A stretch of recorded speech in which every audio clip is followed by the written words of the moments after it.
Hello les amis, nizere ko mufite ibihe byiza cyane aho muri hose ku isi mu kaze kabisa mumeze fresh. Hanyuma muranyihanganira cyane, ejo ntago nabashije kuboneka, ariko uyu munsi ndagira ngo tuze kujyana kabisa tujye arapage, si ndiyo. Reka tutangire rero kuri UEFA yamaze kwemeza yuko Euro ya 2020 izakinwa 2021, ikaba rero iyi Euro izakinirwa mu minsi 12 kabisa nkuko byari bisanzwe. Rero akaba ari statement official bamaze gushyira hanze, ubwo ibintu bisawa cyane. Manchester United igomba gukina n'ikipe ya Paris Saint-Germain. Paris Saint-Germain ariko mu rwego rwo kwitegura rero iraruhutsa abakinnyi uyu munsi, ifite match na Bordeaux ku isaha 3 z'ijoro. Akaba rero Marquinhos, Emmanuel Cardi, Idrissa Gana Gueye ngaba bashobora kuza kuruhutswa iyi game, ndetse na Kurzawa umutoza yasisemo kutaramushyira muri groupe iri bukine iyi match ya Bordeaux. Hanyuma abandi bose bakaba bari hanze kubera n'ibibazo by'imvune, harimo Abdou Diallo, Juan Draxler, Thilo Kehrer ndetse na Juan Bernat.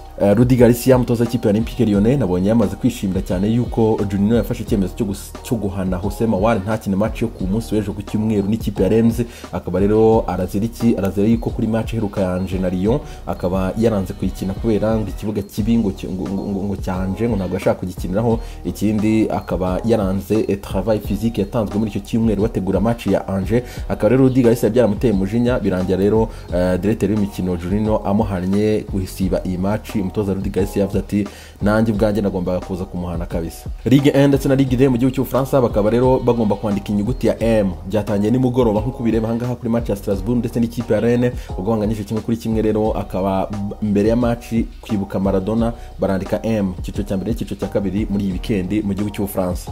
Jordan Scott yamaze kuva muri retirement, akaba yasinye ikipe rero ya Racing Morsi, akari ikipe mu cyiciro cya kane mu gihugu cya Espagne. Akaba Jordan Scott yakiniye ikipe ya Everton 2006-2009, Man City 2009-2014. Akaba rero yongeye kugaruka mu kibuga yitwa Florent Thauvin. Akaba yamaze kumvikana n'ikipe ya Mirase kuzayisinyira igihe cy'imyaka 4 muri samitaha aziye ubuntu mu ikipe ya Mirase.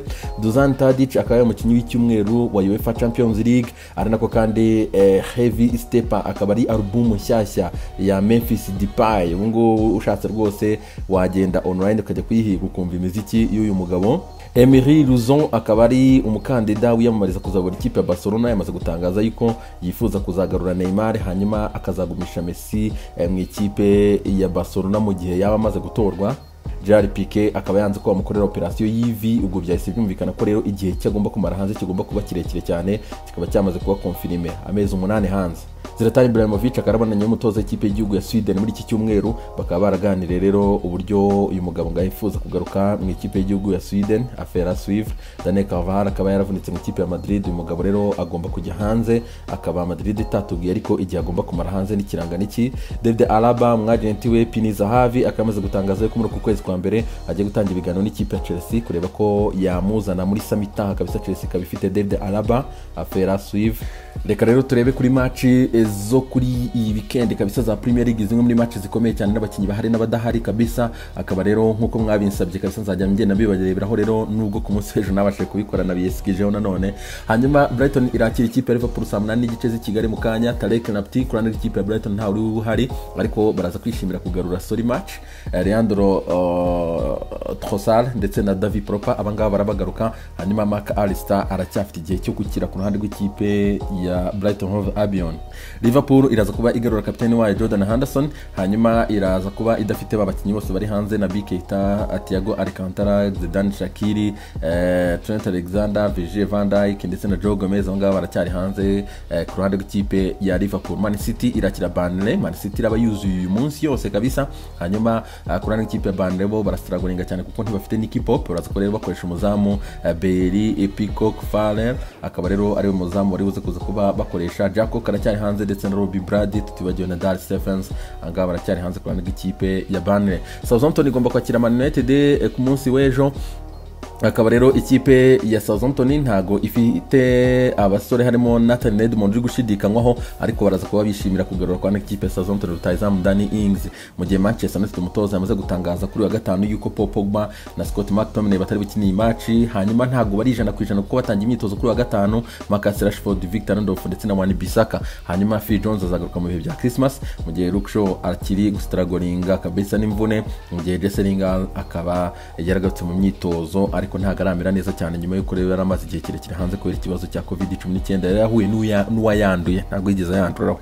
Arsenal igomba kuba yakira ikipe ya Wolverhampton ku munsi w'ejo, hanyuma Nicolas Pepe azaba adahari ko yahaye ikarita ku match iheruka, mu gihe Thomas Partey cyari hanze.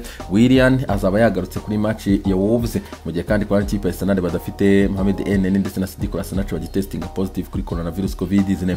Kwa ikipe ya Arsenal ariko hari na match yabaye nimugoroba batenje imyaka 23, ikipe ya Arsenal ikaba yatsinze ikipe ya Derby ibitego 3-1. Ni match yagaragaramo Pablo Mari, Callum Chambers ndetse na William Saliba. Ni nkunza cyane ku bafana ikipe ya Arsenal ko abasore bari kugenda bagaruka.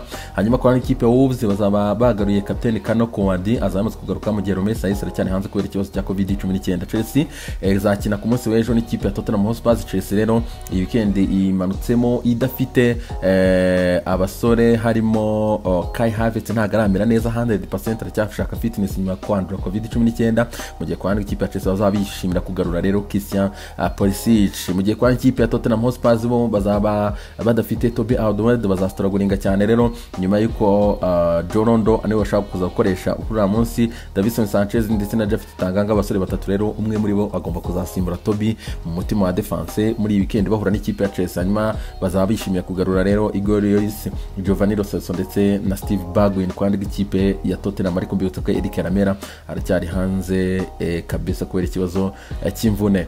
Hanyuma ku munsi w'ejo kwa gatanu ntago nabashije kubagezaho ibinyamakuru, ariko twarebamo umwe mu bijyagiye bigaragara kabisa, nzi yuko menshi mu bikunda muri benshi ariko mwabibuze kabisa, ariko mwihangane tu. Reka mumenyereho gato cyane rero Desane ku munsi w'ejo yagarukaga ku magambo ya Marcelo Bielsa, yinjaga muri weekend atubwira yuko rero atashimishijwe n'abayobozi ba Premier League kuko ntago ari gukora ibintu mu buryo buri fair. Amakipe amwe azakira abafana ku kibuga, andi makipe ntago azabasha kwakira. Avuga ati mwakagombye kubanza kuregerariza amakipe yose 20 muri Premier League akamenya ko ari tayari kwakira abafana ako kibuga kabisa. Amwe kwakira andi ntayakire ntago bimaking sense. Ni nabyo Daily Star yagarutseho hangaha. Hanyuma The Times na DMR zagarutse ku ikipe ya Man United yahakinzwe n'abahakeri kabisa, bakarero bafite dokima zayo mo barayisaba amafaranga kugira ngo babashe kuyisubiza ibyayo. United yashyizeho team ikomeye cyane y'aba IT bakomeye ku isi kabisa, bakaba rero bari kureba ko bagarura ayo dokima, ariko ntago byoroshye. DMR kandi natwereka hangaha rero mwe mu masporo kabisa atandukanye yagiye yibwa amadokima n'aba bantu bahakinga kabisa. Mu kwezi kwa 10 UK government ikaba yaratangaje yuko hari abahakeri bagerageje guhakinga kabisa imyiteguro yose ijyanye n'imikino Olympique, ariko batangaza yuko rero aba engineers kabisa bakaze cyane ari aba IT b'abasirikare b'Abarusiya bakaba barabafashije kugarura ayo madokima. Man City ejo bundi rero mu mwaka wa 2018 ikaba yaribwe amadokima, ari nayo yaje kuyikoraho bishaka no kuba binayigeza naho igomba guhanwa na UEFA, ariko birangira bitabaye kabisa, irabirokoka. Mu kwezi kwa kabiri Pep Guardiola baramuhakinze email ze.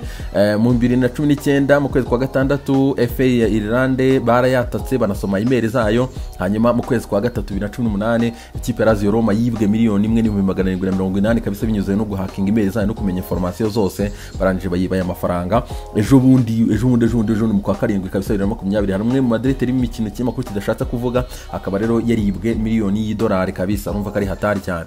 Hanyuma kandi ku munsi w'ejo kwa gatanu akaba mu gihugu cya Espagne ibinyamakuru byagarukaga kuri ku kiriyo cy'amakuru Sport kivuga ati kiriyo cy'isi kabisa, urabona ko imijyi itandukanye rero yagize ikiriyo bibuka Maradona. Marca nayo yavuze ati uradusize kabisa, ati wasize isi, babwira Maradona hangaha. Hanyuma Mundo Deportivo yagarutse rero kukurira gukomeye cyane kwa abanya-Argentine kabisa baririra Maradona. Icyamakuru AC cyavuze ati kabisa nakabaro gakomeye cyane ni ugusezera ariko biteye agahinda kabisa. Akaba rero ibinyamakuru byose byaragarukaga Akasa Rosada, akaba rero ariho bari gusezerera Maradona muri iyi minsi, akaba rero agomba gushyingurwa. Hanyuma la Gazzetta dello Sport mu gihugu cy'Ubutaliyani yagarutse kuri nimero 10 abakinnyi bo ku munsi wa nimugoroba, abakinnyi ba Napoli bakaba baratsinze ikipe ya Belgique ibitego 2-0, ariko mbere yaho bari bambaye nimero 10. Hanyuma Tutto Sport yagarutse kuri Maradona Stadium kabisa, hari stade ya Napoli igomba guhabwa izina. Hanyuma Buenos Aires akaba rero ho byari hatari kabisa bari gusezeraho Diego Maradona. Rezami ibe byiza cyane. Hanyuma ndagaruka mu kanya tureba no ku mayipepa y'uyu munsi cyavuga.